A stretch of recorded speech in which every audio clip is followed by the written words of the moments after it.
Hello, नमस्कार. मी प्राध्यापक परबत sir, Dnyanganga एज्युकेशनमध्ये आपलं सहर्ष स्वागत करत आहे. तर याच्या अगोदर आपण फिजिक्समधलं वेक्टर टॉपिकवर चर्चा केलेली आहे. आज आपल्याला पुढं फिजिक्सचे जे काय वेक्टर टॉपिकमध्ये पुढचे पॉईंट्स आहेत, सब युनिट्स, त्या संदर्भात आपण चर्चा करणार आहोत. त्या संदर्भात आपण पुढं चर्चा करणार आहोत.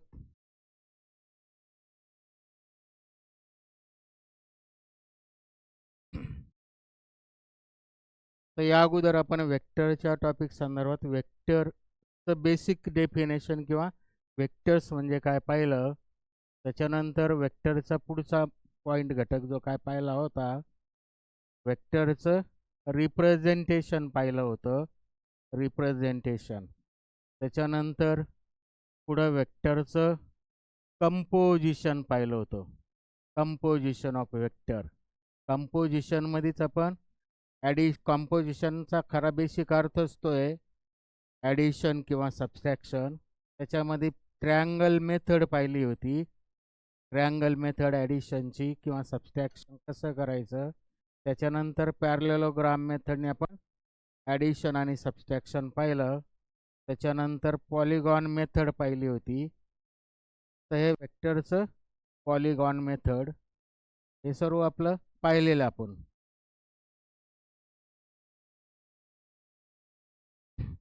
कंपोजिशन ऑफ अ वेक्टर इथपर्यंत हे 3 सब युनिट्स झालेले आहे. तर आत्ता आपल्याला पुढचा सब युनिट सुरू करायचा आहे. कंपोजिशनच्या नेमकी उलटी process, that is called resolution. Composition जसं महत्त्वाचं आहे म्हणजे वेक्टरचं बेसिकच हे सर्व. वेक्टरचं ॲडिशन जे काय आहे जॉमेट्रिकल मेथडनी वेक्टर अल्जेब्रामध्ये कंपोजिशन आणि रिझोल्युशन हे दोनच बेसिक मुद्दे पॉईंट्स जे सब युनिट्स जे आहे ते आपल्याला लागणार आहे. वेक्टरचं बेसिकच या दोन्ही गोष्टीवर अवलंबून आहे. तर आपल्याला थोडं जस्ट मी कंपोजिशनचंच परत ॲडिशन किंवा सबस्ट्रॅक्शन मी जस्ट अजून थोडं बोलतो. ट्रँगल मेथडने आपण 2 वेक्टर घेतले. हा एक वेक्टर होता आणि दुसरा वेक्टर पहिल्याच्या हेडवर टेकावला. तर 2 वेक्टरचं इथं जे काय ॲडिशन केलं आपण, तर ह्या पहिल्याच्या स्टार्टिंग पॉईंटपासनं दुसऱ्याच्या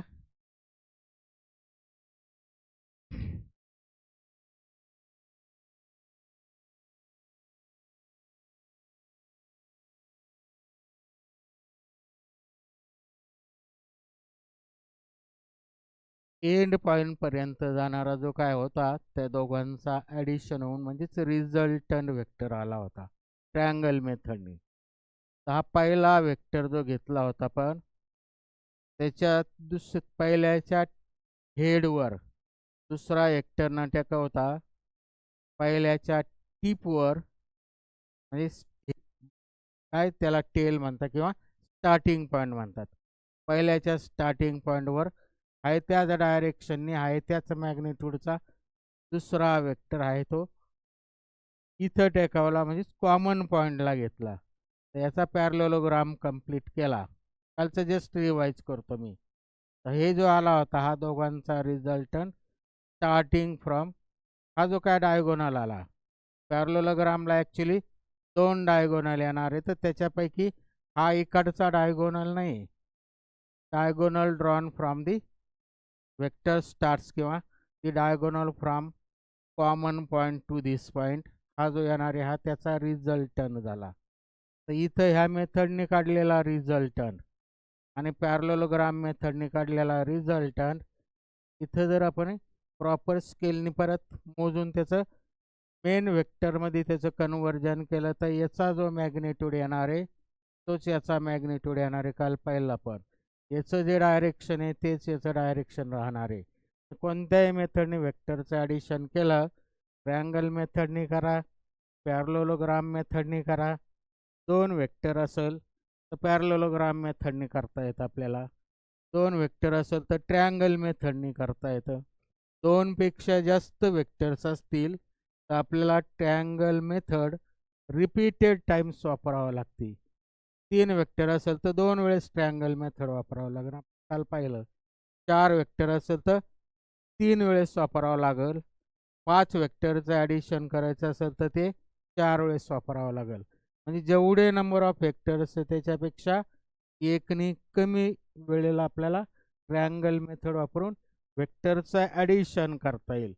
आणि त्याच बेसिकनुसार आपण जेवढे नंबर ऑफ वेक्टर, समजा हा एक वेक्टर घेतला ह्या डायरेक्शननी, दुसरा ह्या डायरेक्शननी, तिसरा ह्या डायरेक्शननी, चौथा काहीतरी या डायरेक्शननी, प्रॉपर स्केल काल पाहिलं पण त्याचं मॅग्निट्यूड आणि डायरेक्शन याला अर्थ आहे. हे 4 वेक्टर घेतले आपण तर 3 वेळेस आपल्याला ट्रायंगल मेथडने 3 वेळेस आपल्याला ट्रायंगलला वापरून त्याचा रिझल्टंट काढता येतो.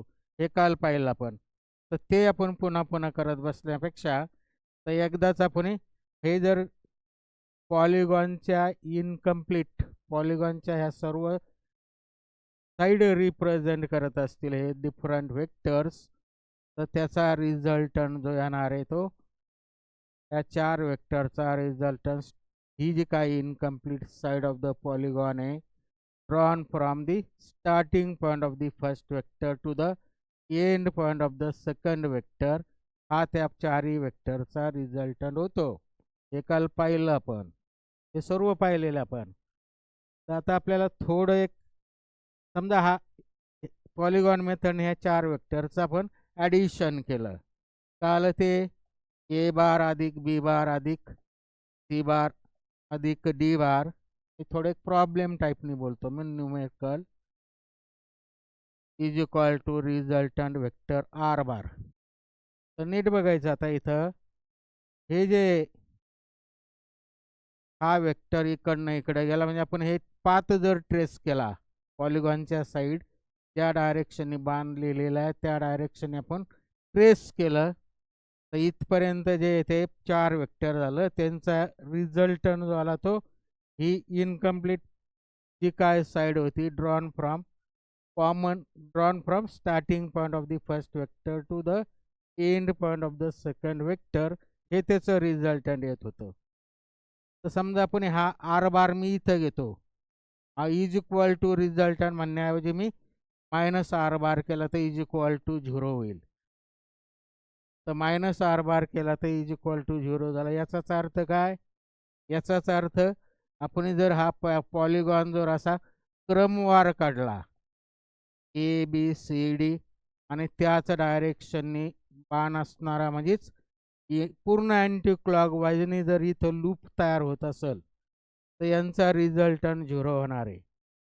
हे न्यूमेरिकल झालं, MCQ साठी झालं. What is the resultant of this 4 vectors, what is the resultant of this 3 vectors म्हटलं तर काय आलं, हा समजा न्यूमेरिकल म्हणजे मी एक काहीतरी न्यूमेरिकलच घेतो, हा काहीतरी 5 आहे वेक्टर ए बारच म्हणतो. ठीक आहे, आपल्याला ते पुढचं शिकायचं अजून.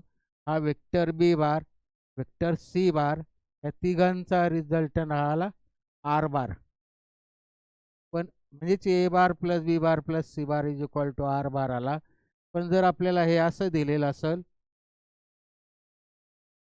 न्यूमेरिकल थोडं बोलतो मी, ह्या तिन्ही केसमध्ये समजा 3 केस देतो मी. हे एक केस दिलेले आहे, न्यूमेरिकल सोडून राहील थोडक्यात MC, हे एक काहीतरी दिलेलं आहे. तर कोणत्या केसमध्ये रिझल्टंट 0 असेल, कोणत्या केसमध्ये रिझल्टंट 0 असेल, कोणत्या केसमध्ये रिझल्टंट 0 असेल, हा ए बी सी ऑब्जेक्टिव्ह दिलेले समजा MC टाईपचं. तर in which case the resultant vector is 0, the resultant of the जे काय दिलेलं आहे गिवन डायग्राममध्ये रिझल्टंट वेक्टर 0 कोणत्या केसमध्ये होईल. इथं ह्याला ए बार पहिला वेक्टर अधिक दुसरा अधिक तिसरा, हे इथपर्यंत क्लॉकवाईज अँटी क्लॉकवाईज झालं, याचा बाण इकडे म्हणजे अँटी क्लॉकवाईज नाही झालं. त्यामुळे ह्या केसमध्ये रिझल्टंट 0 नाही येणार, किंवा इथं ह्या केसमध्ये पण रिझल्टंट 0 नाही येणार. कारण हे तिघांचे बाण जे आहे ते एकाच डायरेक्शनने, हा चौथा जो आहे तो विरुद्ध डायरेक्शन, म्हणजे इथं हा रिझल्टंट आला किंवा इथं हा रिझल्टंट वेक्टर आला. या दोन्ही केसमध्ये रिझल्टंट 0 नाही झालं, पण इथं हा ज्या डायरेक्शनने त्या डायरेक्शनने हा, म्हणजे इथं पूर्ण सगळं अँटी क्लॉक वाय डायरेक्शननी पूर्ण लूप ट्रेस झाली.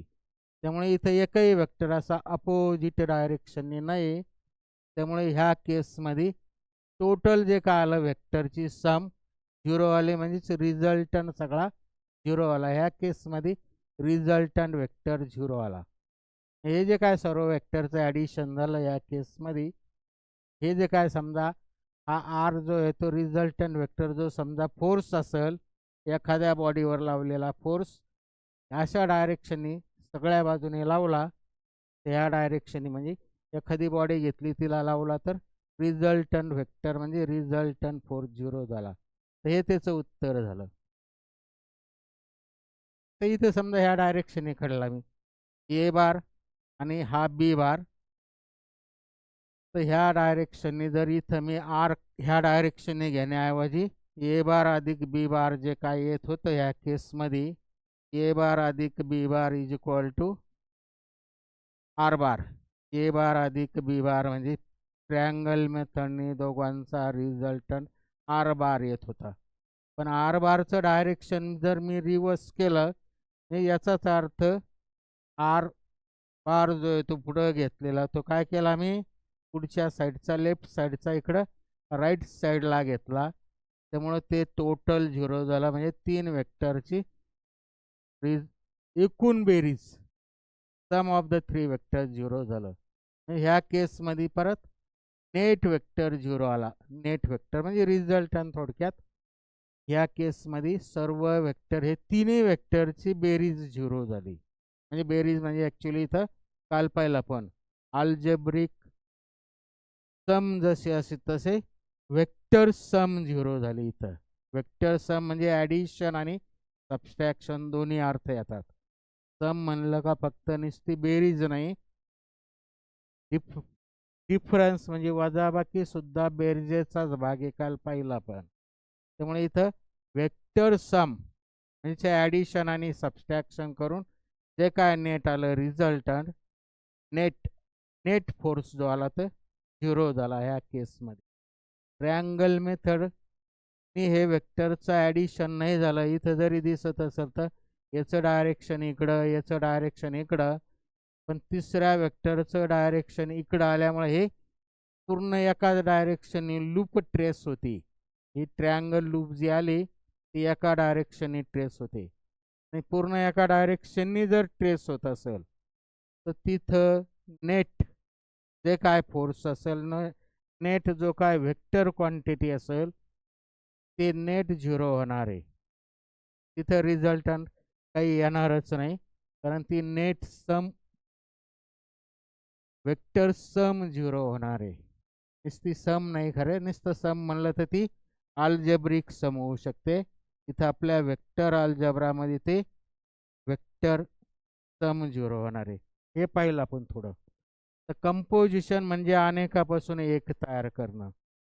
कंपोजिशन इथपर्यंत काल पाहिलं आपण. तर थोडे आपण 2-3 न्यूमेरिकल्स घेतले CETला त्या टाईपचे जे क्वेश्चन येतील त्याचा बेसिक अर्थ काढण्यासाठी. तर कंपोजिशनमध्ये अनेकापासून एक तयार करणं त्याला कंपोजिशन म्हणलं. तर याच्या नेमकी आता उलटी process that is called resolution of the vector. Resolution of vector हे बघायचं आपल्याला. हा कन्सेप्ट बघायचा आहे वेक्टर अल्जेब्रामध्ये. कंपोजिशन आणि रिझोल्युशन याच्यावर बऱ्याचशा गोष्टी आहेत. हा पॉईंट बघायचा आपल्याला, composition of vectors.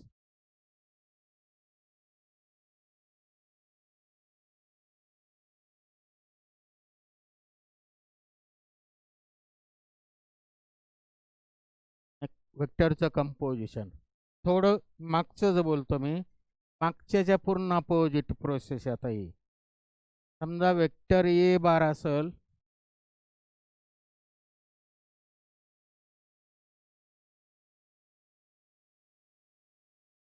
Vector a बार असेल, हा वेक्टर ए बार आहे, तर या वेक्टरचं समजा याच्यापासून तयार झालेलं थोडं अपोजिट प्रोसेस आहे, समजा आर बारच म्हणतो मी. आर बार वेक्टर, समजा मी हा एक वेक्टर घेतला ए बार आणि हा दुसरा वेक्टर घेतला काहीतरी बी बार, हा वेक्टर घेतला मी बी बार. तर या दोन वेक्टरपासून हा आर बार समजा तयार झालेला. पॅरलेलोग्राम मेथडच थोडी परत मी जस्ट बोलतो, त्याच्या पूर्ण उलटं बोलायचं आपल्याला. हा ए बार आला, हा बी बार आला, हा पॅरलेलोग्राम कंप्लीट केला, तर हा दोघांचा रिझल्टंट आर बार येतो. दोघांचा रिझल्टंट हा आर बार येतो. आपण पाहिलं आर बार म्हणजे दोन वेक्टरपासून आपण एक तयार केला, म्हणजे कंपोजिशन केलं. तर मी उलट बोलतो, हा आर बार समजा आपल्याला माहिती आहे, याच्या आधी ए बार आणि बी बार माहीत होता, त्याच्यापासून आपण आर बार तयार केला बी कंपोजिशन करून, म्हणजेच पॅरलेलोग्राम मेथड वापरून रिझल्टंट काढला. तर आपल्याला समजा आर बार दिलेला, हा वेक्टर आर बार काहीतरी दिलेला, इथनं मी इथं लंब टाकला, तर हा इकडं ही एक साईड तयार झाली, इथनं इथं लंब टाकला तर ही दुसरी साईड तयार झाली. म्हणजेच आर बारचं रिझोल्युशन आपल्याला स्प्लिटिंग करता येईल. आर बारचं स्प्लिटिंग कसं करता येईल, ए बारमध्ये आणि बी बारमध्ये.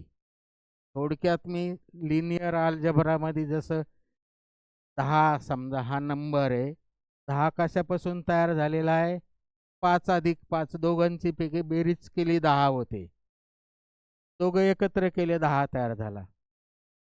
किंवा 3 अधिक 2 अधिक 5 हे तिघं एकत्र केले तर 10 तयार झाला, म्हणजे कंपोजिशन झालं. याची बेरीज करून 10, याची बेरीज करून 10, असं कंपोजिशन झालं. तसे आपल्याला अनेक पार्टचे इथं जसे 2 पार्ट होते, दोघांचं इथं 3 होते, तसं काहीतरी मी 2 + 3 + 5 + 2 5 आणि 5 किती झालं, समजा हे 1 + 1 5 + 1 + 1 अजून 1 घेतला मी, म्हणजे 1 2 3 4 5 टोटल 5 पार्ट्स घेतले. 5 1 2 3 4 आणि 5, 3 आणि 2 5 अधिक 5, म्हणजे यात 5 कंपोनंट पासून 10 तयार झाला. तर इथं जसं लिनियर अल्जेब्रामध्ये आपल्याला 10 किती अंकापासून तयार करता येईल, अशा किती केसेस येऊ शकतात. या 10चे थोडक्यात हे 2 कंपोनंट झाले, किंवा 10चे हे 3 कंपोनंट झाले, किंवा 10चे हे 5 कंपोनंट झाले. तसे 10चे असे आपल्याला अनेक इन्फायनाईट कंपोनंट्स होऊ शकतात. अपूर्णांकात घेतलं समजा अर्धा अधिक 0.1/4 प्लस प्लस असे कितीतरी कंपोनंट्स होऊ शकतात 10चे. म्हणजे आपल्याला 10 नंबर जो येतो, अनेकांची बेरीज, हे सगळे जे काय अनेक कंपोनंट येतील या सगळ्यांची बेरीज 10 होईल. असे समजा हे 15 कंपोनंट आले, तर 15 पार्टपासून 10 हा नंबर तयार झाला. म्हणजे ह्या 15 जणांचं कंपोजिशन जर 10 होत असेल तर उलटं करायचं आपल्याला, ह्या 10चं रिझोल्युशन करायचं, 10चं स्प्लिटिंग करायचं. 10चं स्प्लिटिंग आपल्याला ह्या टाईपनी 15 मध्ये करता येईल, 10चं स्प्लिटिंग अशा 5 पार्टमध्ये करता येईल, 10चं स्प्लिटिंग अशा 3 पार्टमध्ये करता येईल, 10चं स्प्लिटिंग असं 2 पार्टमध्ये करता येईल. हे साध्या अल्जेब्रामध्ये जसं झालं, सेम बेसिकनुसार वेक्टर अल्जेब्रामध्ये समजा आपल्याला हा आर बार माहिती आहे, तर आर बारचा आपल्याला हा एक वेक्टर तयार करता येते, एक कंपोनंट. आर बारचं स्प्लिटिंग हे एक तयार झालं, समजा हे पॅरलेलोग्रामच्या ऐवजी इकडं दुसरा घेतला, तर हे 2 त्याचे कंपोनंट झाले. तर दिलेल्या वेक्टरपासून त्याचे अनेक तुकडे तयार करणं, अनेक पार्ट्स तयार करणं, splitting of a given vector into number of vectors, that is called resolution. Splitting of a vector into number of parts, त्याला म्हणतात रिझोल्युशन. म्हणजे हा ए बार आणि बी बार दोघांपासून आर तयार झालं, हे वाक्य मी रिव्हर्स बोलतो. म्हणजेच आर बार पासून ए बार आणि बी बार असे दोन कंपोनंट्स तयार झाले, दोन पार्ट्स तयार झाले. तर यांना म्हणतात कंपोनंट. ए बार आणि बी बार हे वेक्टर आर बारचे दोन रिझॉल्व्ड कंपोनंट झाले. हे झालं रिझोल्युशन. किंवा मी ह्या आर बारचं समजा तीन रिझॉल्व्ड कंपोनंटमध्ये पाहिजे तेवढ्या रिझॉल्व्ड कंपोनंटमध्ये आपल्याला ह्या वेक्टर दिलेल्या वेक्टरचं रिझोल्युशन करता येईल. हा आपल्याला आर बार जो आहे तो दिलेला वेक्टर आहे या डायरेक्शनने. तर याचे मी तीन कंपोनंटमध्ये रिझोल्युशन करतो. समजा हा एक कंपोनंट आला, हा दुसरा आला आणि हा तिसरा आला. पॉलिगॉन मेथडनुसार हे तिघही जे हा कंपोनंट, हा कंपोनंट, हा कंपोनंट, हे तिघही पॉलिगॉनच्या इनकम्प्लीट पॉलिगॉनच्या ह्या तीन साईड रिप्रेझेंट करतात. तर हा जो चौथा आहे तो आर बार, तो त्याचा राहिलेली साईड कंप्लीट करतो. त्याचं डायरेक्शन ह्या डायरेक्शनने, म्हणजेच एवढ्या वरच्या पार्टसाठी पॉलिगॉन मेथड अप्लाय झाली. म्हणजेच उलट्या बेसिकनुसार बोललो आपण आत्ताच्या उलट्या टाईपने. तर आर बार जो आहे तो हे त्याचे तीन कंपोनंट झाले. हा एक कंपोनंट, हा दुसरा कंपोनंट आणि हा तिसरा कंपोनंट. म्हणजे मी इथं दिलेल्या वेक्टरचा आर बारचं तीन कंपोनंटमध्ये रिझोल्युशन केलं. तीन कंपोनंटमध्ये समजा याला पी बार म्हणलं, याला क्यू बार म्हणलं, याला सी बार म्हणलं. तर ते जे आलं ते आर बारचं रिझोल्युशन केलं मी P bar plus Q bar plus C बारमध्ये, तीनमध्ये रिझोल्युशन केलं. तर हे जर आता मी थोडं अजून एक्सटेंड करतो, थोडं बेसिक बोलून राहिलो आपण. दिलेला कोणता तरी वेक्टर आहे ए बार, तर याचं मला पाहिजे तेवढ्या कंपोनंटमध्ये पाहिजे तेवढे पार्ट्स करता येतील. समजा हा एक घेतला, हा दुसरा घेतला, हा तिसरा घेतला, हा चौथा घेतला, हा पाचवा घेतला आणि हा सहावा घेतला. 6 पार्ट्समध्ये त्याचं कंपोनंट 6 कंपोनंट येतील. याला काहीतरी नाव दिलं A B C D E F. तर आर बार जो होईल, किंवा इथं मी ए बार म्हणलं, ह्या ए बारचे कंपोनंट काय झाले, P Q R S T M. हे सगळे वेक्टर आहे. वेक्टरच्या डोक्यावर हेडवर आपल्याला ॲरो पाहिजे. प्रत्येक वेळेस फक्त आपल्याला कन्सेप्ट कळण्यासाठी मी थोडं जास्तीत जास्त एक्सप्लेन करून राहिलो. तर हा वेक्टर ए बारचे जे येते हे आले resolved component P bar plus Q bar. हे प्रत्येक सर्व कंपोनंट मिळून जर आर बार तयार झालेला आहे, म्हणजेच उलट्या त्याच्या रिव्हर्स बोललो आपण. तर ह्या सगळ्या कंपोनंट मिळून जर ए बार तयार झाला, म्हणजेच ए बारचे हे सगळे कंपोनंट होऊ शकतात. तर हे जे काय आले हे रिझॉल्व्ड कंपोनंट शब्द ए बार झाले. What is resolution? म्हणजे थोडक्यात दिलेल्या वेक्टरपासून अनेक वेक्टर तयार करणं. Splitting of a given vector, that is called a resolution. एवढं बेसिक वाक्य लक्षात ठेवायचं. Splitting of a vector into number of parts.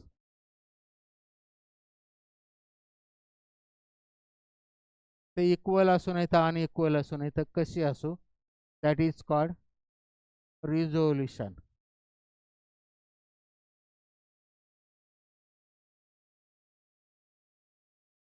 त्याला रिझोल्युशन म्हणतात. Splitting of given vector into number of parts.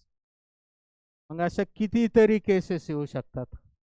हा ए बारचे आपण इथं जसे 1 2 3 4 5 6 पार्टमध्ये रिझोल्युशन केलं. तर पॉलिगॉन मेथडने आपल्याला किती त्याच्या पॉलिगॉनच्या किती साईड घेऊन, 2 साईड 4 साईड 6 साईड घेऊन आपल्याला कोणत्या डायरेक्शनने जर विशिष्ट एका डायरेक्शनने जर सगळे वेक्टर घेतले तर ते त्याचे सगळे पार्ट्स होतील. मग त्याचे 3 पार्टमध्ये रिझोल्युशन करा, 5मध्ये करा, 10मध्ये करा, 50मध्ये करा. म्हणजे थोडक्यात अशा इनफायनाईट केसेस येणार आहे, इन इनफायनाईट मॅनर्स. त्या इनफायनाईट केसेस इन्फायनाईट मॅनर्सने येणार. मग ह्या बाजूने कितीतरी येतील, ह्या बाजूने कितीतरी येतील. ऑल स्पेसमध्ये कोणत्या डायरेक्शन आपल्याला त्या डायरेक्शन अशा लूप्स काढून त्या टाईपने आपल्याला अशा असंख्य केसेस येतील. तर हे सगळे स्प्लिटिंग होणार आहे. तर ते कोणत्याही पद्धतीने स्प्लिटिंग केलं तर ते जे काय होणार that is the resolution of a vector होईल. तर थोडं नीट ऐकायचं. तर असे किती कंपोनंट तयार करता येतात आपल्याला, म्हणजेच रिझॉल्व करता येतो. दिलेला वेक्टर किती पार्ट्समध्ये आपल्याला रिझॉल्व करता येतो. तर थोडं फक्त लक्षात घ्यायचं. तर सायन्समध्ये, फिजिक्समध्ये असे किती कंपोनंट्स कन्सिडर केले जात नाही. तर फिजिक्समध्ये 2 डायमेन्शनल केस असेल, म्हणजे प्रतलातली, म्हणजे हे आपलं फळा झाला. ब्लॅकबोर्ड जो आहे ते 2 डायमेन्शनल केस होईल, 2D केस. तर 2D केसमध्ये आपल्याला किंवा 3D केसमध्ये आपल्याला त्याचं रिझोल्युशन कन्सिडर केलं जातं सायन्समध्ये. आणि त्यात वेक्टर अल्जेब्रामध्ये किंवा सर्व पुढच्या वेक्टरच्या याच्यामध्ये असं कितीही कंपोनंट घेणं शक्य नाही किंवा त्याचा वापर केला जात नाही. तर त्याचे आपल्याला 2 डायमेन्शनलमध्ये 2 कंपोनंट कन्सिडर करता येतील आणि 3 डायमेन्शनलमध्ये 3 कंपोनंट्स कन्सिडर करता येतील. तर थोडं आता नीट ऐकायचं. बेसिक रिझोल्युशनच्या मूळ पॉईंट्स पैसे आलो होता आपण. रिझोल्युशन म्हणजे काय पाहिलं, आता ते का करायचं आणि कसं करायचं ते पाहिलं. फक्त आता सायन्समध्ये लागणारं जे काय लागतं ते करतो आपण. समजा हा वेक्टर ए बार घेतला मी,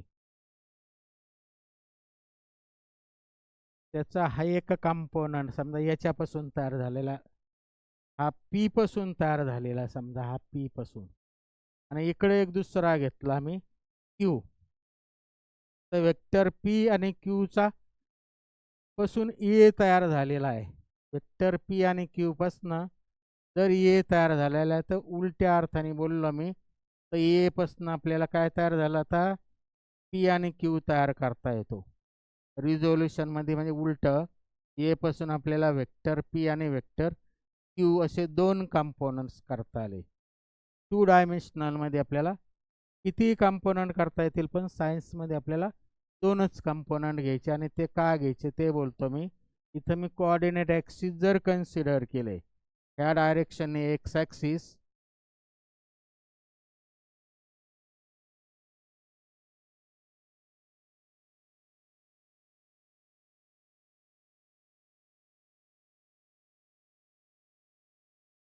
एक्स ॲक्सिस आणि ह्या डायरेक्शनने वाय ॲक्सिस जर कन्सिडर केला मी, तर याचा एक्स ॲक्सिसच्या डायरेक्शनने जो कंपोनंट आला त्याला मी पी बार म्हणलं, आणि वाय ॲक्सिसच्या डायरेक्शनने जो कंपोनंट आला त्याला मी क्यू बार म्हणलं इथं. तर हा पी बार जो होणार आहे आपल्याला, वेक्टर पी बार काय होणार आहे, हा त्याचा कंपोनंट आला. ए बार आपल्याला माहीत आहे, इथनं मी इथं डॉटेड लाईनने लंब टाकला तर पॅरलेलोग्राम मेथडनुसार किंवा कसंही बोला आपण, हा एक वेक्टर झाला. आणि इकडनं इकडं लंब टाकला, हा दुसरा वेक्टर झाला. म्हणजेच ए बार जो आहे तो पी बार आणि क्यू बारपासून तयार झाला. तर थोडं अजून पुढं जाऊन बोलतो. ह्या पॉईंटचे कोऑर्डिनेट समजा इथं, याची लांबी लेंथ बोलतो मी, मॅग्निट्यूड फक्त हे 3 आहे. आणि इकडचं आहे पण लेंथ आता मी ऑलमोस्ट हेच घेतलेलं आहे, काय लांबी पी आणि क्यू बारचे मॅग्निट्यूड सारखे आहे, त्यामुळे हे पण 3 बोललो मी. तर ह्या पॉईंटचे कोऑर्डिनेट्स किती झाले, 3 3 झाले. कोऑर्डिनेट सिस्टीम मी कन्सिडर केलं, ह्या पॉईंटचे कोऑर्डिनेट 3 3 आले. म्हणजे याचा अर्थ ही लेंथ 3 झाली, ही लेंथ पण 3 झाली. कोऑर्डिनेटचं बेसिक कळत असेल तर, म्हणजेच याचा मॅग्निट्यूड पीचा मॅग्निट्यूड किती झाला, 3 झाला. या क्यूचा मॅग्निट्यूड किती झाला, 3 झाला. तर दिलेला वेक्टर आपल्याला in terms of the magnitude लिहिता येतो. काल पाहिला युनिट वेक्टरचा कन्सेप्ट वापरून दिलेला वेक्टर पी बार आपल्याला कसा in terms of the it's unit vector लिहिता येतो आपल्याला. काय त्याचा मॅग्निट्यूड, दिलेला वेक्टर त्याचा मॅग्निट्यूड काल पाहिला आपण, ह्या डायरेक्शनने आय हा पॉझिटिव्ह एक्स डायरेक्शनचा युनिट वेक्टर झाला, आणि जे जो येतो पॉझिटिव्ह वाय डायरेक्शनचा युनिट वेक्टर. त्यामुळे दिलेला वेक्टर बरोबर काय येतं काल पाहिला, युनिट वेक्टरचा कन्सेप्ट, त्याचा मॅग्निट्यूड युनिट वेक्टरचा कन्सेप्ट वापरून कसा सेपरेट करायचा. त्यामुळे पी बार बरोबर काय आला, पीचा मॅग्निट्यूड इंटू त्या डायरेक्शनचा युनिट वेक्टर, किंवा इथं क्यू बार काय होईल, क्यूचा मॅग्निट्यूड गुणिले त्या डायरेक्शनचा युनिट वेक्टर. या बेसिकनुसार ह्या पीची किंमत 3 आहे, म्हणजे याला पी वेक्टर जो येतो त्याचा एक्स कंपोनंट म्हणजे ह्या डायरेक्शनचा कंपोनंट, एक्स ॲक्सिसच्या डायरेक्शनचा कंपोनंट, पीची किंमत आली 3i, आणि क्यूची किंमत पण कशी होणार आहे, क्यूची किंमत इथं आपल्याला माहिती आहे क्यूचा मॅग्निट्यूड 3 आहे. त्यामुळे वेक्टर क्यू जो आला इथं, वेक्टर क्यू जो आला तो त्याचा मॅग्निट्यूड 3 आहे, आणि त्याच्या डायरेक्शनचा युनिट वेक्टर जे, म्हणजे वेक्टर क्यूची किंमत पण आपण इथं काढली तर याला 3j, म्हणजे दिलेला वेक्टर आपण in terms of the its component लिहिला, in terms of its rectangular unit vectors लिहिला 2 डायमेन्शनल केसमध्ये. ह्या टाईपने आपल्याला वेक्टर दिलेले असतात.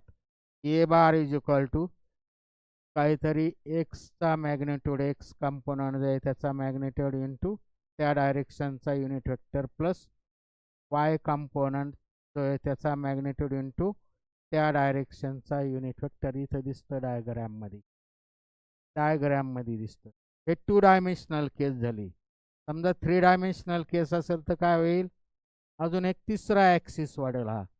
हा एक्स ॲक्सिस, हा वाय ॲक्सिस, आणि हा तिसरा झेड ॲक्सिस येईल. आणि मग 3 डायमेन्शनलमध्ये असा काहीतरी पॉईंट आहे, समजा या पॉईंटला काहीतरी म्हणतो मी, हा वेक्टर काढला समजा ए बार वेक्टर काढला मी.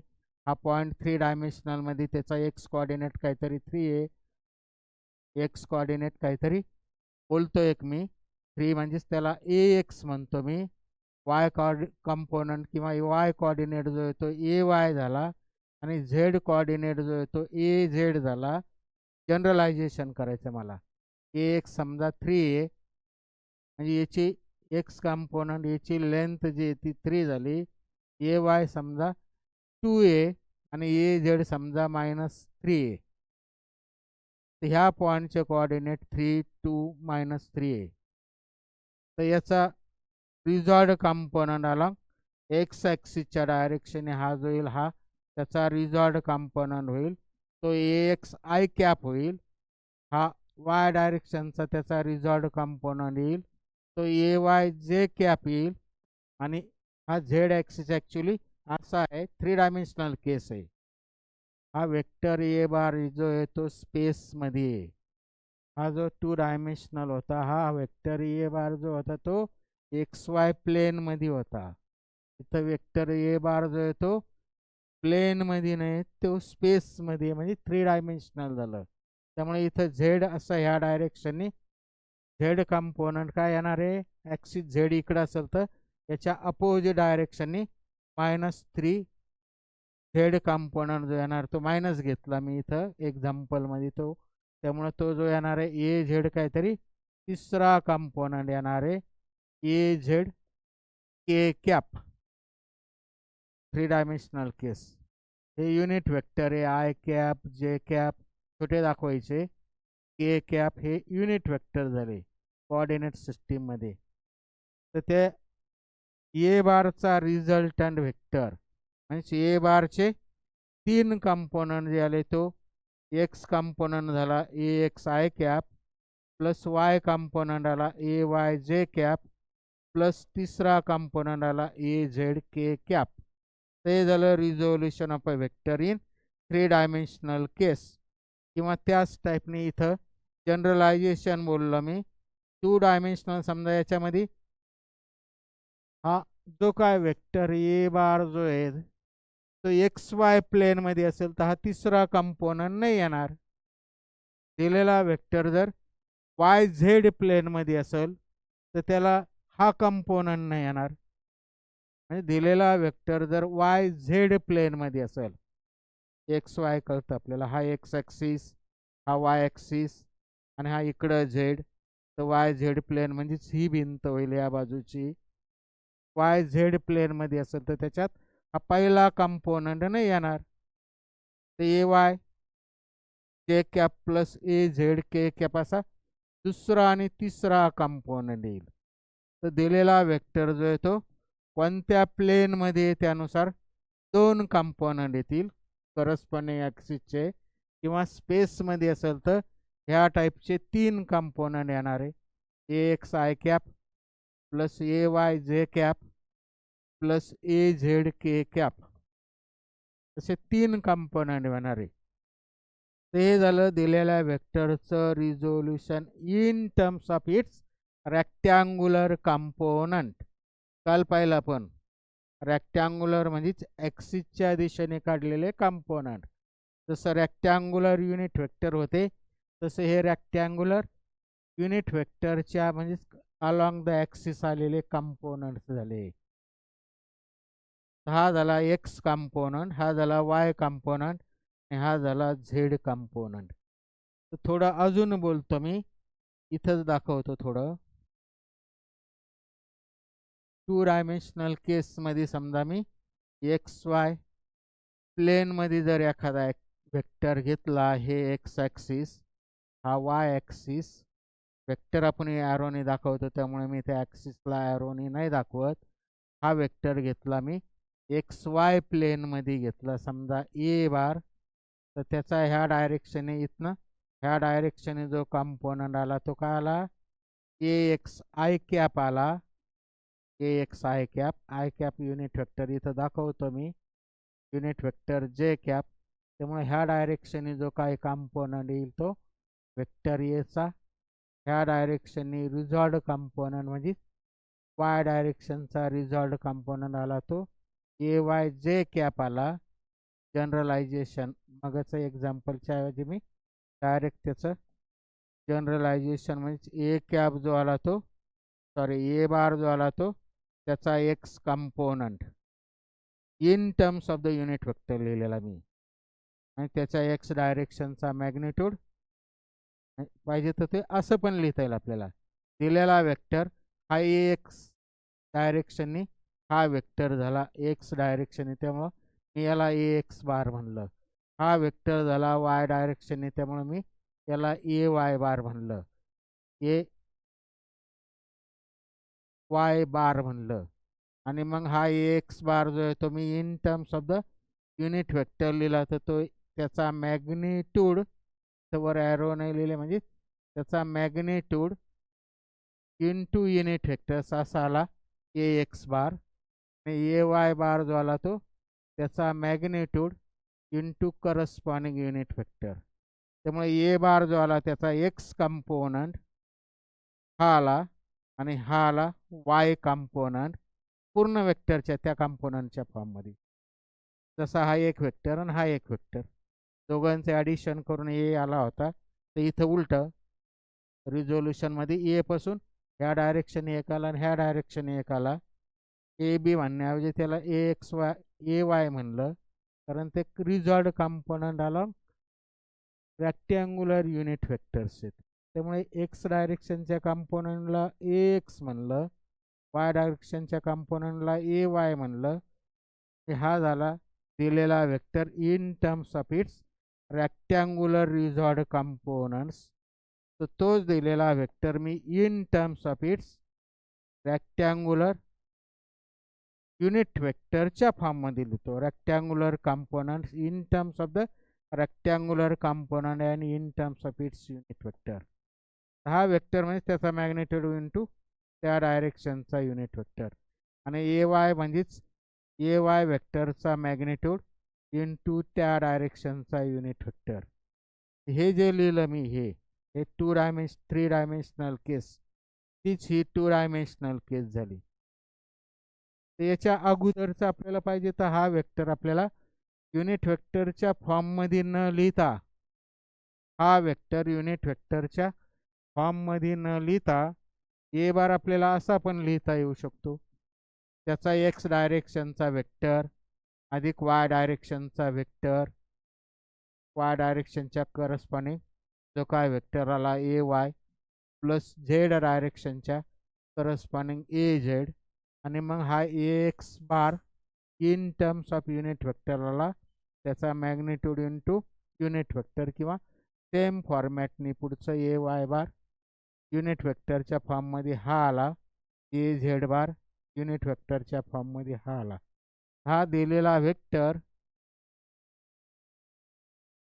वेक्टरचे हे 3 रिझॉल्व्ड कंपोनंट आले 3 डायमेन्शनलमध्ये, किंवा दिलेल्या वेक्टरचे हे 2 रिझॉल्व्ड कंपोनंट आले 2 डायमेन्शनलमध्ये. तर 2 डायमेन्शनलमध्ये एक्स दिलेल्या वेक्टर कोणत्या प्लेनमध्ये आहे, एक्स वाय प्लेनमध्ये असेल तर एक्स कंपोनंट आणि वाय कंपोनंट येतील, तो वाय झेड प्लेनमध्ये असेल तर वाय आणि झेड कंपोनंट येतील, ते एक्स झेड प्लेनमध्ये असेल तर एक्स आणि झेड कंपोनंट येतील. पण 3 डायमेन्शनलमध्ये तिन्ही कंपोनंट येणारच आहे, एक्स कंपोनंट, वाय कंपोनंट आणि झेड कंपोनंट. अजून थोडं ऐकायचं, आता थोडं अजून बेसिक बोलतो मी लागणार.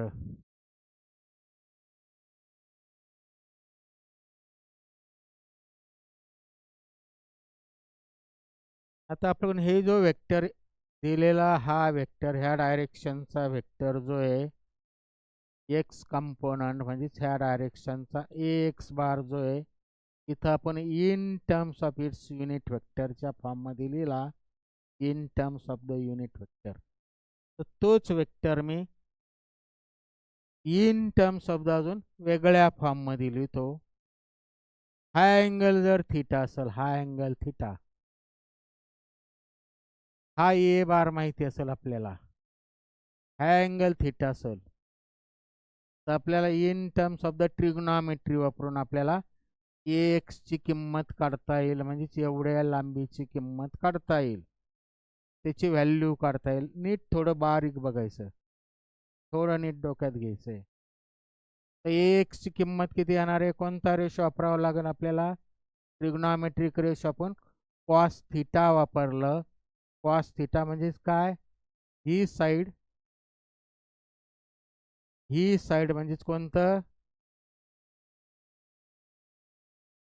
Base into hypotenuse, sorry base upon hypotenuse, हा बेस अपॉन दे हायपोटेनियस. मॅग्निट्यूड बघतो आपण, ट्रिग्नॉमेट्री वापरतो किंवा आपण पायथागोरसचा थेरम वापरले तर आपल्याला वेक्टरच्या डायरेक्शनचा काही संबंध नाही, फक्त मॅग्निट्यूड येणार आहे. तर त्यामुळे कॉस थीटा हा रेशो जर घेतला तर आपला हा काय झाला, याची लांबी ए एक्स अपॉन एची लांबी ए, त्यामुळे ए एक्सची किंमत आपल्याला आली, ह्या ए एक्सची किंमत किती आली, ए कॉस थीटा आली. ह्या ए एक्सची किंमत किती आली, ए कॉस थीटा आली. हे बऱ्याच ठिकाणी आपल्याला वापरावं लागतं. आणि ह्या ए एक्सची एवढ्याची मॅग्निट्यूड जे आला तो ए कॉस थीटा आला. पुढचा आय कॅप तसाच सेम फॉर्मॅटनी. समजा आपल्याला आता ही साईड काढायची, ही साईड म्हणजे थोडक्यात ही काढायची आहे, तर इथं कोणता रेशो वापरावा लागेल आपल्याला, थीटा आणि ए माहिती असेल तर कॉसच्या ऐवजी आपण जर साईन थीटा वापरलं, साईन थीटा, तर साईन थीटा काय होणार आहे, ही जी काय परपेंडिक्युलर अपॉन हायपोटेनियस, परपेंडिक्युलर म्हणजेच ही साईड, ही जी साईड आली ही इथं दिसते ती, तिचा मॅग्निट्यूड म्हणजेच ए वाय अपॉन याचा मॅग्निट्यूड म्हणजे ए, त्याच्यावरनं ए वायची किंमत आली किती, ए साईन थीटा, म्हणजेच ए वायची किंमत जी आली ती ए साईन थीटा आली. ए वायची किंमत ए साईन थीटा आली. तर इथं ए वाय वेक्टर जो आहे किंवा इथं लिहिलेला ए वाय, त्याची किंमत किती आली, ए साईन थीटा आली. इथं जसा ए एक्स इथं होता तसा ह्या ए वायची किंमत आली A sine theta into J cap. तसंच त्यामुळे ह्या किमती टाकल्या मी एक्स बार जो होता in terms of the unit vector इथं जसा होता तसा मी in terms of the trigonometric ratio काढला. तर ह्या ए एक्सची किंमत आली A cos theta into I cap plus A वायची किंमत आली इथं A sine theta into J cap, A sine theta into J cap A वायची किंमत आली. हा झाला दिलेला वेक्टर ए बार. इथं जसा इन टर्म्स ऑफ रिझॉल्ड कंपोनंटमध्ये लिहिला किंवा इथं दुसरं हे जे आहे ते in terms of the resolved component तर आलाच, पण in terms of its rectangular unit वेक्टर्सच्या फॉर्ममध्ये पण आला. तसंच आता इथं हा तिसरी केस जे काय काढली आपण तर दिलेला vector in terms of the rectangular unit वेक्टरच्या आय आणि जेच्या फॉर्ममध्ये आलाच, परंतु परत कॉस आणि साईनच्या म्हणजे ट्रिग्नॉमेट्रिक रेशोच्या फॉर्ममध्ये आले. नीट नीट बघायचं a bar A bar A bar in terms of different forms. आपल्याला प्रॉब्लेम सोडवताना असं दिलेलं असतं. थोडं अजून इथं लक्षात घ्यायचं, ज्या बाजूचा अँगल थिटा आहे त्या बाजूचा कंपोनंट काय होतो, तो जो वेक्टर आहे त्याच्या करस्पॉन्डिंग त्याचा मॅग्निट्यूड इंटू कॉस थिटा येतो. ज्या बाजूचा अँगल थिटा आहे त्या बाजूचा कॉस कंपोनंट येतो. हा कॉस कंपोनंट झाला किंवा हा टोटल. आणि ज्या बाजूचा अँगल थिटा नाही आहे ते सोडून राहिलेल्या दुसऱ्या बाजूचा रेक्टँग्युलर कंपोनंट जे येतो तो साईन थिटा येतो. हे आपल्याला लक्षात येत नाही बऱ्याच ठिकाणी. समजा इथं पण त्याच टाईपने, आता थोडं इथं नीट ऐकायचं. ही 3 डायमेन्शनल केस आहे, 3 डायमेन्शनल केस. अजून बऱ्याचशा गोष्टी काढता येतात त्याच्यात, आपल्याला एवढं सफिशियंट होईल. 3 डायमेन्शनल केस आहे तर हे आपल्याला एक्स कंपोनंट कॉस किंवा वाय हे कॉस थिटा आणि साईन थिटा आपल्याला 2 मध्ये लिहिता येतं. तसं 3 डायमेन्शनलमध्ये समजा हा दिलेला वेक्टर आणि एक्स ॲक्सिस दोघांमधला अँगल थिटा असेल तर आपल्याला इथं कॉस थिटा काय येतो ते पाहिलं आपण. कॉस थिटा काय येतो तो कॉस थिटा एक्स अपाऊन येईल. कॉस थिटा जो काय येणार आहे काढला, पण इथं कॉस थिटा काय आलं एक्स अपाऊन ए आलं. कॉस थिटा जो आला तो एक्स अपाऊन ए आलं into I cap cos theta x upon a आलं. तसा हा दिलेला वेक्टर आणि वाय ॲक्सिस मधला अँगल नीट ऐकायचा. हा जो होता तो दिलेला वेक्टर आणि हा दिलेला वेक्टर ए बार तिने एक्स ॲक्सिसशी केलेला अँगल त्याला थिटा म्हणलं. तर कॉस थिटा जो आला तो एक्स अपाऊन ए आलं. तसा वाय ॲक्सिसशी दिलेल्या वेक्टरने अँगल केलेला समजा त्याला मी काहीतरी अल्फा म्हणलं तर कॉस अल्फा जो येईल तो ए वाय अपाऊन येईल.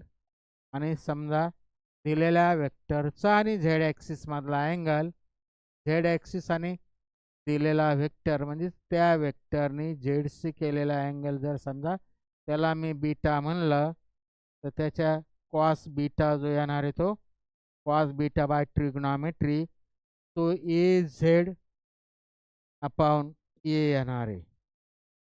तर यांना म्हणतात डायरेक्शन कोसाइन्स, मॅथमॅटिक्समध्ये होणार आहे आपलं. तर this cos theta cos alpha cos beta that gives the direction of the given vector along corresponding with respect to corresponding axis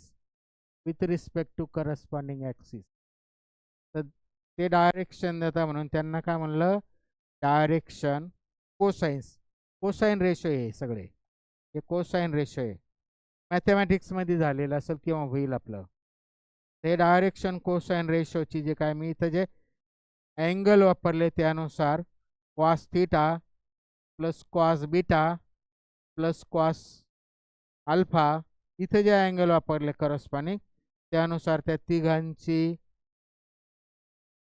actually तिघांची बेरीज नाही actually, cos square theta plus cos square beta plus cos square gamma, इथं जे काय angle वापरले theta beta आणि alpha वापरले, तर तिन्ही डायरेक्शन कोसाइन जे आले त्यांच्या स्क्वेअरची सम जी येते इट इज ऑलवेज युनिटी.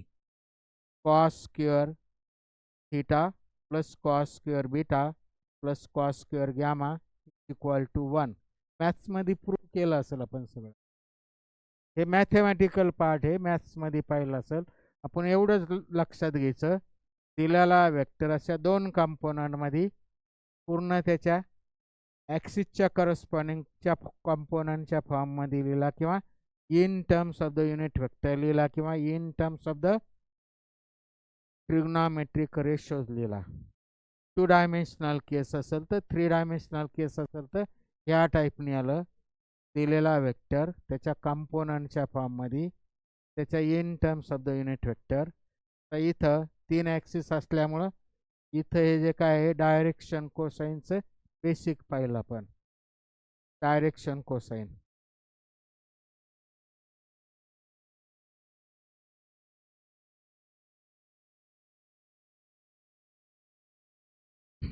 पुढचा भाग बघायचा आता.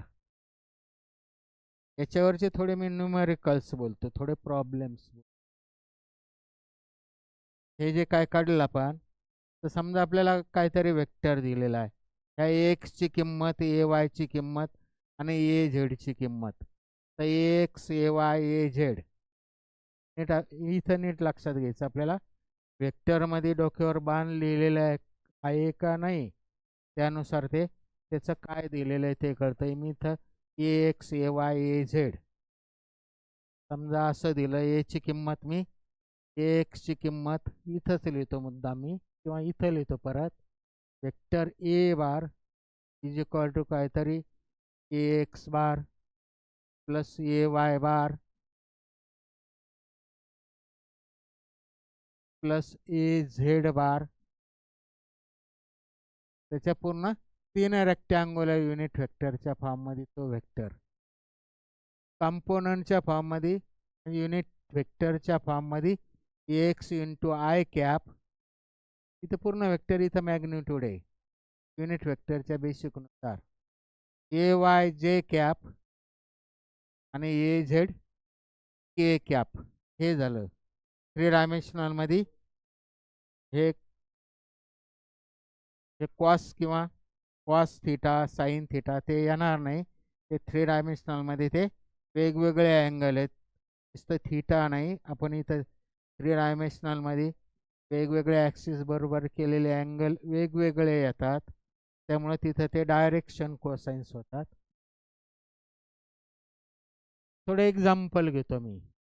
ए बार जो येतो 3 आय कॅप दिलं, 3 आय कॅप प्लस 4 जे कॅप प्लस 5 के कॅप, असं जर समजा दिलेला वेक्टर असेल, दिलेला वेक्टर, हा एक्स म्हणजे त्याचा एक्स कंपोनंट, एक्स कंपोनंट म्हणजेच त्याचा थोडक्यात ह्या पॉईंटचा एक्स कोऑर्डिनेट झाला, ह्या पॉईंटचा एक्स कोऑर्डिनेट झाला.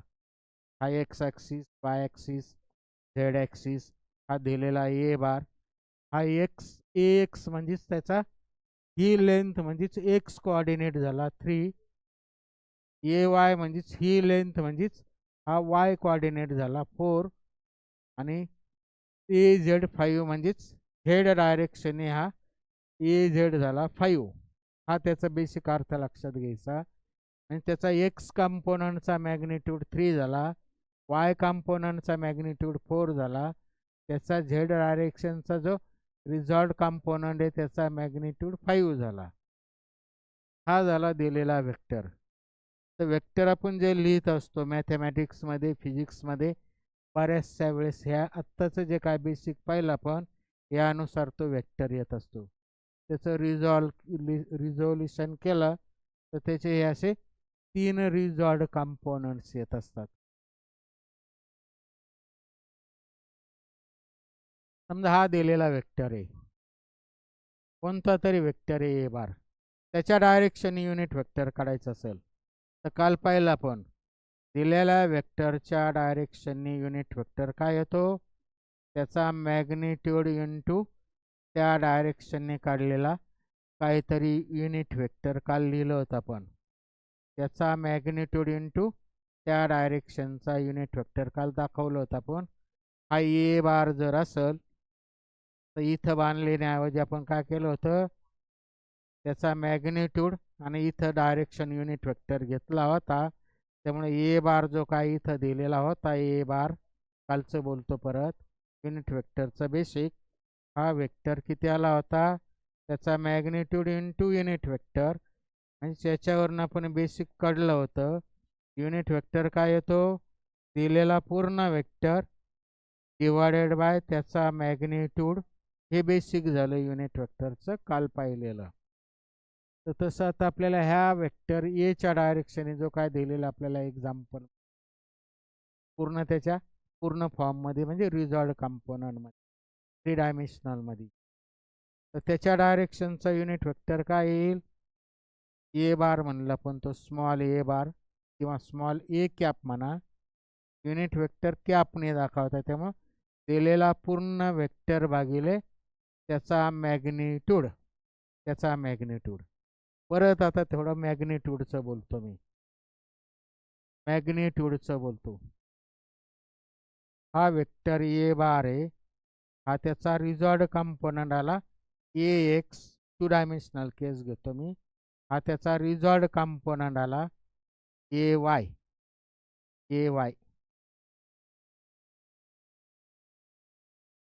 2 डायमेन्शनल केस घेतो मी.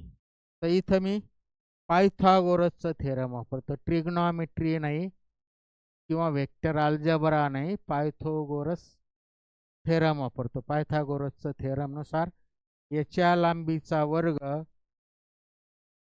हायपोटेनियस स्क्वेअर ऑफ हायपोटेनियस काय येणार आहे? याचा स्क्वेअर, याचा मॅग्निट्यूड जो आहे त्याचा स्क्वेअर, आणि याचा मॅग्निट्यूड इथं दिसतो हा एवढा, त्याचा मॅग्निट्यूड जो आला तो त्याचा स्क्वेअर. हे जे काय बेसिक आहे पायथागोरसचा थेरम. राईट अँगल ट्रायंगलसाठी ह्या बाजूचा वर्ग अधिक ह्या बाजूचा वर्ग बरोबर ह्या बाजूचा वर्ग जे येतं कर्ण वर्ग बरोबर राहिलेल्या दोन्ही साईडचा वर्ग. हे 5वी 7वीत आपण जे पाहिलं त्या बेसिकनुसार स्क्वेअर आहे, मॅग्निट्यूड आहे, पायथागोरसचं थेरम आहे, डायरेक्शनचा काही संबंध. तर त्याच्यावरनं याचा वर्ग जो आला तो एवढा आला, आणि याचं स्क्वेअर रूट घेतलं तर हे आलं ए एक्स स्क्वेअर प्लस ए वाय स्क्वेअर. तर याच्यावरनं मॅग्निट्यूड काढता येतं. हे बेसिक झालं मॅग्निट्यूड. तर 3 डायमेन्शनल जर असेल तर तिसरं मी जनरलायझेशन केलं प्लस ए झेड लिहिलं, तर हे ए झेड पुढची टर्म ॲड केली तर ही 3 डायमेन्शनल केस होईल. दिलेल्या वेक्टरचा मॅग्निट्यूड काढण्याची बेसिक इथं लिहितो पाहिजे. तर दिलेल्या वेक्टरचा मॅग्निट्यूड काय येईल? स्क्वेअर रूटमध्ये पायथागोरसच्या बेसिकनुसार त्याचा एक्स कंपोनंटचा वर्ग प्लस वाय कंपोनंट जो आहे त्याच्या मॅग्निट्यूडचा वर्ग प्लस झेड कंपोनंट जो आहे त्याच्या मॅग्निट्यूडचा स्क्वेअर. हे बेसिक झालं वेक्टरच्या. हे बेसिक एक इक्वेशन.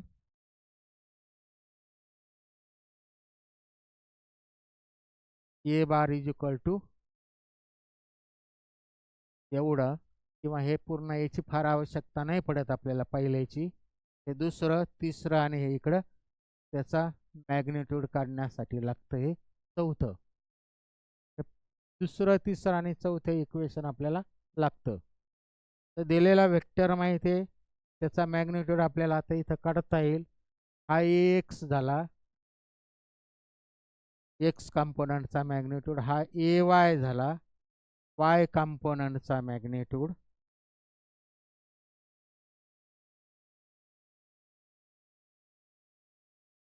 हा एक्स झाला, हा ए वाय झाला, आणि हा झेड कंपोनंटचा मॅग्निट्यूड म्हणजे ए झेड झाला. त्यामुळे एक्स इथं त्याचा मॅग्निट्यूड काढतो मी, याची किंमत काढतो इथं. दिलेला वेक्टर आपल्याला माहिती आहे ए कॅप म्हणजे त्याच्या डायरेक्शनचा युनिट वेक्टर बरोबर गिवन वेक्टर जो आहे 3i कॅप इथं plus 4j cap plus 3 5k cap हा दिलेला वेक्टर माहिती आहे आपल्याला. दिलेला वेक्टर तो लिहिला मी. त्याचा मॅग्निट्यूड याच्या डोक्यावर मार नाही म्हणजे मॅग्निट्यूड. याची व्हॅल्यू काढायची आपल्याला. याची व्हॅल्यू ह्या फॉर्म्युल्याने काढता येईल. याची व्हॅल्यू किती आली? ची किंमत इथं किती आहे? एक्स जो येतो 3 त्याचा स्क्वेअर प्लस वाय जो येतो 4 त्याचा स्क्वेअर प्लस वाय जो येतो 5 त्याचा स्क्वेअर. दिलेला वेक्टरचा मॅग्निट्यूड आला 3चा स्क्वेअर 9 4चा स्क्वेअर 16 3 4 5 5चा स्क्वेअर 25. त्यामुळे 25 30 35 36 झाले. 25 आणि 16 ठीक आहे. हे 16 9 किती झाले? बेरीज करायची बाकी काय नाही आहे. 16 9 हे किती झाले? इकडं एक घेतला 10 25 झाले. 16 9 25 आणि हे 25 म्हणजे रूटमध्ये किती आलं? हे 50 आलं.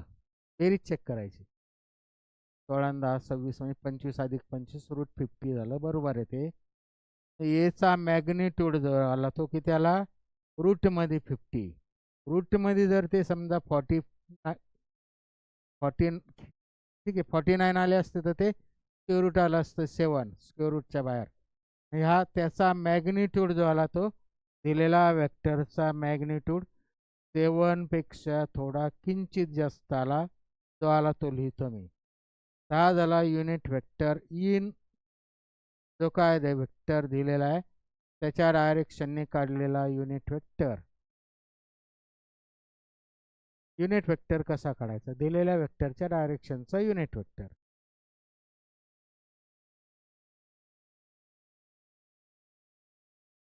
दिलेल्या वेक्टरच्या डायरेक्शनचा युनिट वेक्टर हा आला. दिसायला जरी तो मोठा दिसत असेल दिलेल्या वेक्टरपेक्षा तो युनिट वेक्टर एका ज्याचा मॅग्निट्यूड काय येणार आहे? 1 युनिट येणार आहे. युनिट वेक्टरच्या बेसिक त्याचा मॅग्निट्यूड जो येणार आहे तो 1 युनिट येणार आहे.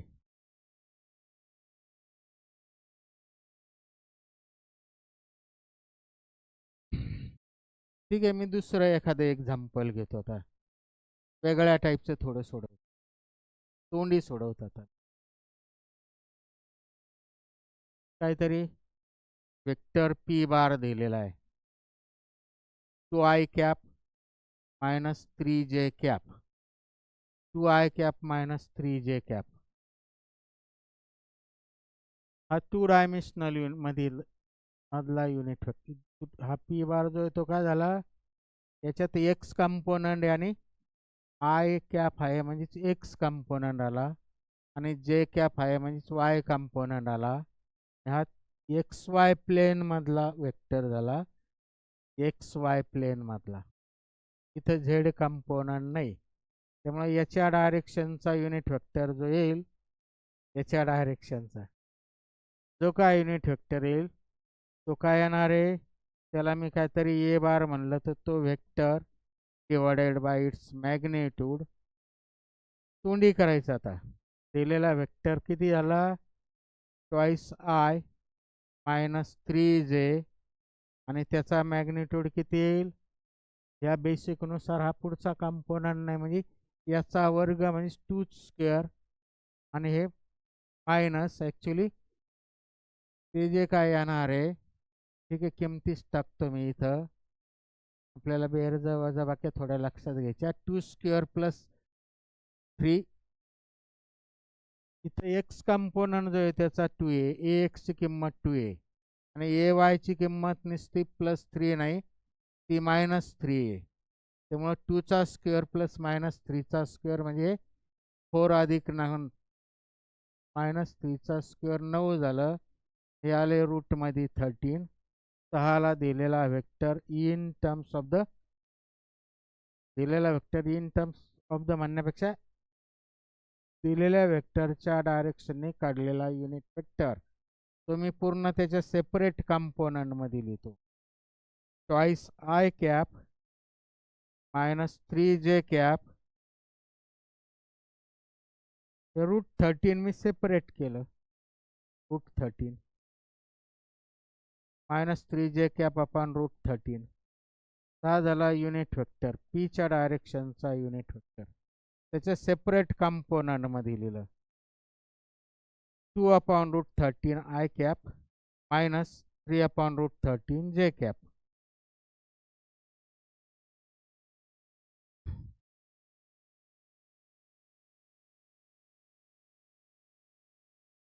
तर या टाईपचं थोडं युनिट वेक्टर कसं काढायचं ते पाहिलं आपण.